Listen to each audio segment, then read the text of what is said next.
Live from Los Angeles. Welcome back to Good Morning La La Land. We are so excited because we have Ulyses Osuna in the house. He is the founder of Influencer Press. Congratulations. You have had such a massive success at such a young age. 21 years old, featured in Forbes as Young Entrepreneur Succeed. I mean, the list goes on. Entrepreneur, Success Magazine, business.com, like you were everywhere. Yeah, you're making me feel really good. Thank you. Well, you've made everybody look really good. What's the genius behind your business? Right, so it's strategic media placement, right? They come to us and they want to get featured for something, and my job is to extract how to do that in a way where it serves their client, who they want to be to the masses and to the general public. Because once you get on the media, its perception is reality, right? So if they see you as a certain person or a certain persona, then that is who you are. No pressure. I mean, you pretty much summed up Hollywood in a nutshell right there. So you work primarily with influencers, correct? Right, yes. Yeah, we work with influencers from the beginning. I knew if I aligned myself with those people, then it's kind of like a slingshot to the top in a way, right? Because you don't have to work in the brick and mortar businesses or anything like that, and you get the rub-off effect from these high individuals, whether they're influencers with thousands or millions of followers, or they're high net worth individuals with a lot of money and stuff like that. So how does this happen for a 21-year-old? What tell us your story. So I saw an ad on YouTube when I was around 17, and the ad was pretty much promising me the world. If I went through his program and all that type of stuff, I'd be multi-millionaire overnight. You're talking about Ty. No, not Ty. Yeah, a lot of people have seen Ty. This was before Ty. Okay. So I saw that ad, and at the time I didn't have the money to pay for his program, but there was a shift, and that shift was okay, because I live in a small town where with 10,000 people, you don't really see that. You don't really see the Lamborghinis. You don't really see the mansions. You don't see that life that you can live. So once I was exposed to that, I was that's it. I made the decision I'm going to change my life, and that's how it started. And then where did you go from there? So I spent 2 years of my life doing things that did not matter. What do you mean, things that did not So matter? I spent a lot of time learning, which is good, right? I spent a lot of time learning, but I did a lot of stuff that wasn't contributing to cash flow, or I wasn't very selected in a niche or anything like But that. you were also, 16? 17, yeah. Okay. Slacker. I should have been, I know. Hashtag slacker. I know, I should have made it earlier. Yeah, what's wrong with you, man? So then what? I'm trying.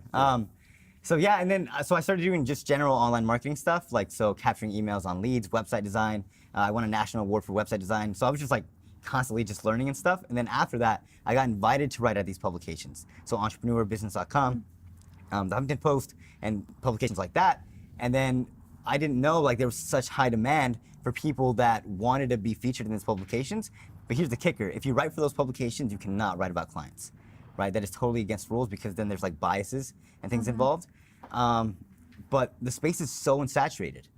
People want to get their story out there. People want to be in the limelight, right? It's very appealing to the ego. I love it. So did you have to extricate yourself from writing for them? Yeah, so I did it wrong. So I didn't know, right? I didn't take a class in journalism or anything like that. I was in the online marketing space. So what I did wrong is I actually wrote about my clients. And because of that, I got kicked to the curb. So every publication that I was writing for, I got kicked off of. And so I had to rebuild my way up and build those friendships and relationships.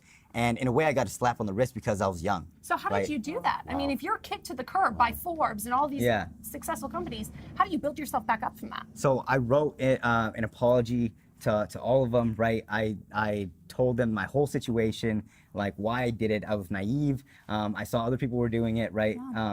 And honestly, I was a little kid. I was not in it for the, right now, I'm in it for the long term. So I didn't want that mistake to be for the rest of my life. Absolutely incredible. So now how? So you're not writing for them, for your clients. So how do you work your clients? How does that work? Right. So a lot of times they'll come to us, and then we go to the journalists or the contributors that write at these publications, and we figure out which one's the best fit. And it's tricky because it's not their bread and butter to write about people or any of that type of stuff. So we have to convince them in a way that our client would love to be featured by you. So what's the secret to that? I mean, to really convincing somebody, here's the story. Yeah. So it's easier for us because we did it right in the beginning. Our client does most of the work beforehand, right? Because it's a Ty Lopez or because it's a Grant Cardone type person, who wouldn't want to feature them, right? So we chose our clients, great from the beginning, from the start. But we've also worked with people that aren't that big. And what we do then is go in smaller publications, use that as leverage to get them onto the big ones. So you were you were pressed in the premiere of the film Think and Grow Rich. Yes. It's something that we are completely in alignment as far as knowing that our thoughts create what we're manifesting in our life. Yeah. How much of that played into this for you? It's huge. Like manifestation is so big. If I'm not able to see the vision, everybody that's behind me is not able to see it either, right? I'm the one kind of like steering that wheel. I'm in control of like how this thing works, and they always keep me accountable. So I'm like super thankful for my team because they're amazing. But yeah, manifestation has a lot to do with it, right? If you believe it, if you can see it, it's true. If you go after it, it's gonna happen. So what is your mission? What are you manifesting? I've always wanted to be like the one, right? Like the one that everybody knows about but hardly anyone talks about. Who Hardly is that? anyone. Yeah. Right, yeah, the one, the blue pill, the red pill. So like even when I was a little kid, I wanted to be like a WWE superstar. But you know, I'm 5'1" and like 98 pounds, so that's not gonna happen. But I just, for some reason, I just always wanted that. So like that mission is like, for me to be that, I have to do that for my clients, right? Because if not, if I provide work that's not great, I won't get any clients. Wow. Right? I won't be able to I provide love for that. that. So clearly, you inspire your clients and so many other people around the world. Who inspires you? That's a good question. I think my parents for sure, because they taught me like from the beginning hard work. Like my dad was working like 3 jobs. They made me work out in the field so I can like empathize and all that type of stuff. And I realized like if he can work 3 jobs, come back home, still love his family, still provide, and show me what it is to be like a man, then I'm in like I have to provide for them. Like I don't have to, but I want to. So my parents inspire me a lot. That's fantastic. I love that. So where do you go from here? You're 21, you're having great success. Where do you go from here? The only way up. I have no idea. I have no idea where that's at. No ceilings. Yeah.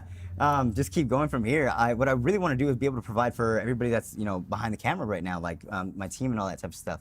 So right now I'm doing pretty well, but my goal is to have everybody do really well. My family. I'm about to run behind the camera. Just like part of that group. It seems like a good group. Let's just say Yeah. he's got the best looking entourage I have ever Right. seen. And what does it take to be one of your clients? What would it look like to work with you? So what's amazing now is like we've gotten to the point where we can take applications. Like usually what we're looking for is if it's gonna make our job easier and if they have something that we align with, because we've gotten clients before where we're just not in direct alignment, and because of that, I'm not able to fully support their vision. So that's my fault for taking on that project. But right now we're in a position where we want to work with the best of the best. We want to provide them everything that we can possible, and it's like a game of life for me. I love that. So wonderful. And I'm sure your entire team, we've been talking a lot about interns and Yeah. mentorship and everything, and I'm sure they're learning so much just being in your consciousness Hopefully. and watching your whole thing. So what's that experience been like for you? What would you recommend for people out there that are solo entrepreneurs that are Yeah. ready to go the next level, they want success, and they have to build a team? You can't do it alone, right? The biggest thing is my team. Yes, 100% agreed. I used to be a diehard like solopreneur, because that was just me. I just want to do it myself. I want to beat you, and all that type of stuff. But it's not about that. Like it's about abundance. It's about having a team that supports you, and they're kind of like family, right? We go on these trips together, and in order to do what you want, on a bigger scale, you have to have a team, because the reality is you can't do it alone, right? So You don't any have enough tips on time. building a team?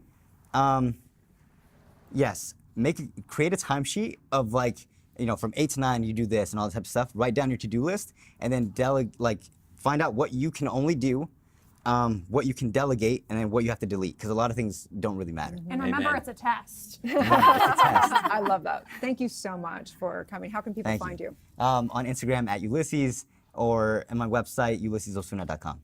Ah, So well, great. thank you so much. We're really excited for your journey. Stay Thank you. tuned. We'll Thank be back you. with more on Good Morning La La Land.